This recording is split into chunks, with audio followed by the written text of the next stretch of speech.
I got to figure out to tell it. This is gonna be the last episode that I'm gonna review an N64 game, because after that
greetings and welcome back to a new episode of the, well, in this case, an N64 game. Well, I did review an N64 game, but that was 5 months ago. If you recall, you watched the intro of the video of this, of me reviewing Mario 64. That was 5 months ago, when I said it was the last game I'm gonna review. Well, boy, I was wrong, sincerely. And as a result, more 64 games are coming out this time around. In this case, I was about to start Donkey Kong 64, but unfortunately the video still haven't finished yet. Still needs some last tweaks in there. So the video Nintendo 64 of Donkey Kong 64, the Jungle Green edition, still needs to wait. Initially was this game, but got delayed as a result, got pushed back. For the meantime, I'm gonna review Perfect Dark. Let's get right here. By Rareware. Yeah, the same team who made Donkey Kong. In fact, Rareware was the company responsible to push the 64 games to the limit, to the limitation, and push the hardware to the maximum, which is quite special, sincerely. It is one of my favorite games of all, the N64, and the special shooter that got really motivated to play. It was really special by me. Trying for this game, I'll give you a little story very quickly. Well, in this case, you have to go back to GoldenEye. In order to explain Perfect Dark, you need to back up. GoldenEye came in 1997. In that game, you play as James Bond. They gave the license to the Rareware to make a fantastic first-person shooter to make war like you see that in that game. Well, prior to that, in 1996, games before GoldenEye, there was Turok and the port of Quake. Turok was great, and the port of Quake was fair enough, but compared to the PC, it lacked a lot of stuff. But that was quite minor, since most people port PC's games on N64 consoles, but PC's always been superior in most of the case. But Turok made an exception until GoldenEye shows up and make the game define the first shooters in the 90s on consoles. Unlike PC using keyboard and N64 using controller to make it more easy to control. It was revolutionary at the time and put the James Bond formula in the franchise, which is quite impressive. The team composed it. The composer of this game was the same who made Killer Instinct, which is quite impressive sincerely. Well, after the succeed, it made a success. The engine was produced on a Silicon Graphics computer. Well, yeah, because remember they made a lot of Silicon Graphics computer previously on Donkey Kong Country series in Killer Instinct. Well, they decided to try it again, this time in 3D, which is quite amazing, impressive in others. So, it is. And as a result, they pushed this game to success. But after a while, they got tired. As a result, they have to move it away in others. As a result, they move away to development to make something revolutionary, and that's when Perfect Dark comes in. But they asked a lot of the developers of Banjo-Kazooie and Donkey Kong to join in to make something, since Perfect Dark was one of the few games that, believe it or not, if you watch the Perfect Dark video of Rareware, they didn't have a producer. They made by themselves. Because by that point on, most of the the team staff were working on other games at that point on. As a result, they had a free time to make this game quick as possible, make something new after GoldenEye. As a result, they made this game. Instead of James Bond, you start as Joanna Dark, as you can see in the cover art, which is quite easy to spot if you notice. As a result, it was quite impressive to say.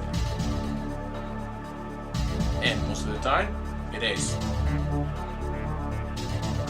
The premise is quite different from GoldenEye. GoldenEye follows a little bit of the movie, but not too much. Here, it follows a sci-fi style, aliens, and they try to stop the defending and defeat the dire attack, etc. I'll put all the stuff in the description a little quickly so you can know what it is. It's quite interesting, sincerely. As a result,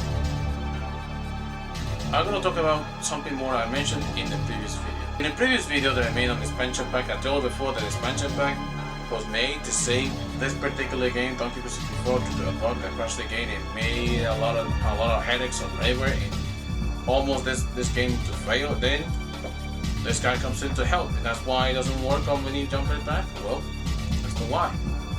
Well, in this case, it's different. Well, they knew that the memory. Well, you might think in what about Resident Evil? Well, Resident Evil came out in the N64. Yes, I made a video already on the N64. Check out the link down below of Resident Evil. I did not make a video talking about this since again it's quite expensive these days. Plus, it's hard to find these days. So let's say it is. Plus, this game was released before Controller for them, but it was released after Resident Evil 2. So you might think use the 64 memory on this game, but no, they didn't. To save on the cost and due to lack of memory, they split in half in the game. Well, if you put the cartridge into the jumper pack, it will simply activate the multiplayer mode. So in order to get the full experience, you have to get this expansion pack to get the full experience. Plus the fancy stuff going there, you need to get the full experience. Unlike Majora's Mask and Donkey Kong 64, they don't put without it. But in the case of Donkey Kong, that was because of bug. And Majora's Mask, due to the limitations of the RAM, plus they rushed the projects to release to make it more profitable, which is understandable. But Perfect Dark got the better of the three, sincerely, which is quite impressive, sincerely. Here it is. Fun trivia: the voice of Joanna Dark was Helen Fisher, was the composer of Donkey Kong 3. Yep, the composer of Donkey Kong Country 3 and Donkey Kong Original is the voice of this game, of the character, which is quite impressive, sincerely. Which is unexpected. There's also a lot of his secrets on bonuses. I only showed one, that was the alternate intro. That's because this game is already beaten. Couple of time. Well, for somehow when I got a card, it had an intro all over the place, which is quite surprising to me. I'm gonna show the gameplay real quick right now so that you can see it. I did play on my friend Dylan's house since my N64 didn't make the cut. As a result, I knew I had to go to his house. So I went to his house, recorded it, and I used an upscaler, the retro tech to upscale the image. This is one of those games that use the 60:9 display mode. Unlike the others, they use the 4:3. This one used true 60:9 and flippable multi-screen, which is quite rare of these days, which is surprisingly good, sincerely. Modern Vintage Gamer Review, the game in this game shows up, so check out the video down below of his. So, without further ado, let's get to it.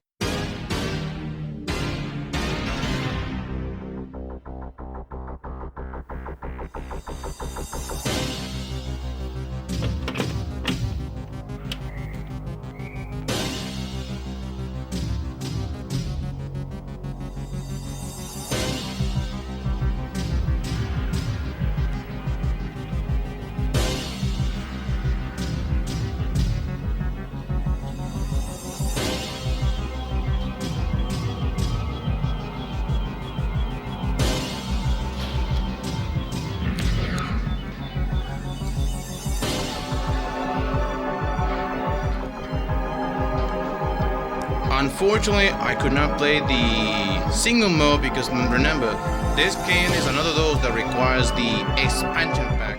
So let's play the multiplayer mode. Let me hold a second. Okay, I'm in multiplayer mode, you can see here.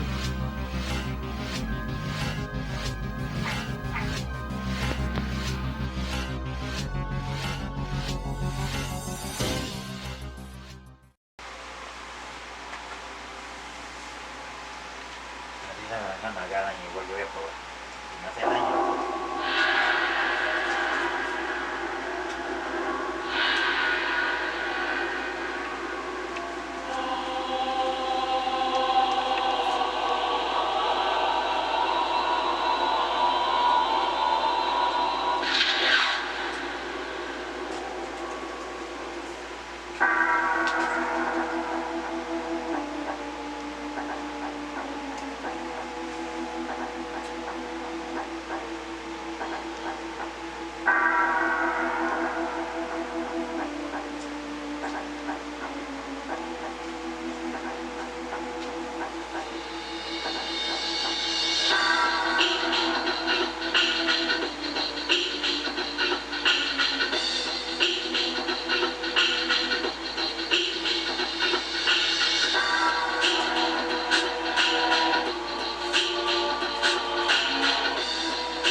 literally know who I am?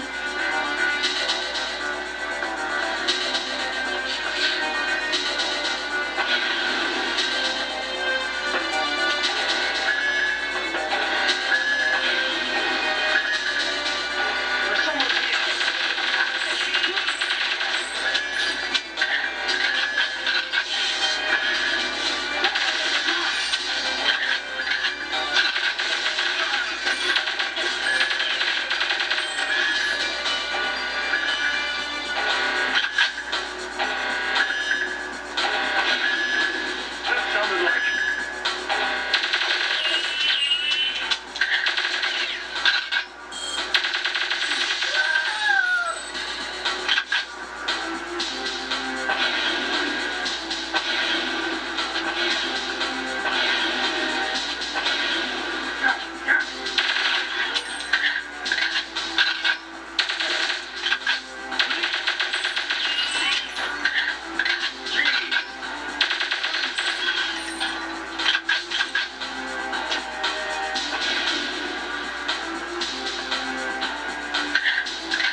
hope you liked the video sincerely, is because it was quite a memory lane for me. I did not play quite a lot sincerely because first off, it was short, and second, I was at my friend's house and I knew I want to play with him, so I made it short as quickly as possible. So the full gameplay video has to wait since the N64 mines, they'll need a lot of work, so you won't see much, so you will wait until the full gameplay is released. It might not, well, who knows. Do I recommend this game? Hell yes, why not? Sincerely, most people do recommend this game, the GoldenEye way too much, sincerely. I know it's good, but this was, in my opinion, the better game. It's much more superior experience in others. Plus, it was much more fun playing in multiplayer mode, since the multiplayer mode get more the ultimate experience, sincerely. If you find this, in fact, it is not expensive, it's quite cheap these days. It's much more cheaper than GoldenEye, in my opinion. So if you find one of these, pick it up. And I'm gonna tell you something important. If you wanna play the full experience, you need the expansion pack, which is quite a little expensive these days. But if you have one of these, keep it because you need this to play this game full experience as a result. And that's the end of the video, sincerely. There's not much to say. The next occasions, as I promised,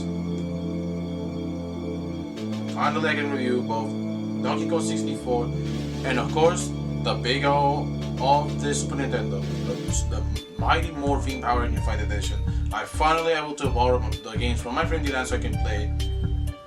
Well, this one I'll play here in my house. Well, this one I'll play at my friend Dylan since he had an N64. So you might see it in the next occasions. In Donkey Kong 64, I might go outside and record the video since whenever it's outdoors like I did with other games. So let's see about that maybe later on. So in the meantime, thank you for watching the episode. If you like the video, leave you a thumbs up. If you want to follow my channel or made a new content or something, you want to see my own new stuff, well, click the subscribe button and click the bell notification to get an alert. As always, thank you for watching the video and see you next time. Take care, my friends. Have a good day.